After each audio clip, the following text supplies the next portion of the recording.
My 9-year-old son and I have been reading through a Bible story and 5 or 6 Shel Silverstein poems each night before bed recently. Well, this week I read him the story about Esther, Queen Esther, and at the end he asked me, "That all sounds really good, except one part. Why would you choose to kill than celebrate the death of any human? Couldn't they come up with a better solution for what to do with Haman? I mean, would Jesus be celebrating?" It turned into a great conversation about the courage of Esther, the nonviolence of Jesus, the dignity of human beings, and creative ways to stand up to violence. Well, the next night was the story of Jonah, and once again he piped up and said, it just seems that Jonah didn't realize that you can't run away from God. Well, I guess that's what happens, he went on to say. Guess that's what happens when you think that God is somewhere out there.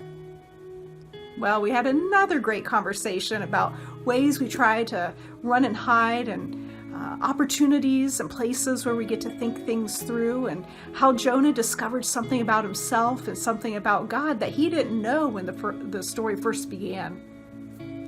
These conversations happen because my son, when it comes to the Bible, steps into the literal name of Israel and wrestles with it. Many of us have not been taught the art of wrestling with Scripture. In fact, we may even feel fear when it comes to disagreeing with or bringing our questions to the sacred text.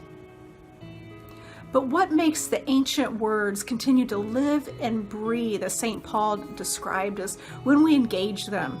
You know what? Sometimes it feels like a wrestling match. Ancient rabbis tell us that the Torah has 70 faces, and like a diamond, we're to turn it and turn it, for everything is in it. They're saying that things aren't nearly as black and white as we might assume. There are different sides and different viewpoints to every story found in the scriptures, every topic. And you know what? Even every verse may have a different interpretation.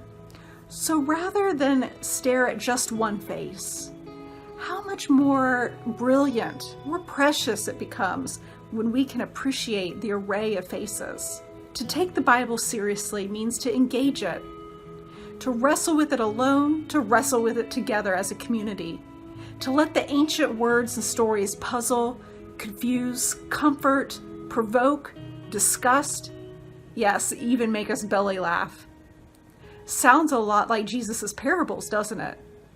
Sounds a lot like the poetry of Shel Silverstein. Whether the Bible or Shel Silverstein, if you'd like to soulfully engage sacred scripture or present-day poetry, schedule a session, and I'll help you discern the voice that Shel Silverstein mentions when he writes. And I'm going to read it to you just a moment. The voice. There is a voice inside of you that whispers all day long, "I feel that this is right for me. I know that this is wrong. No teacher, preacher, parent, friend, or wise man can decide what's right for you. Just listen to the voice that speaks inside." Peace to you.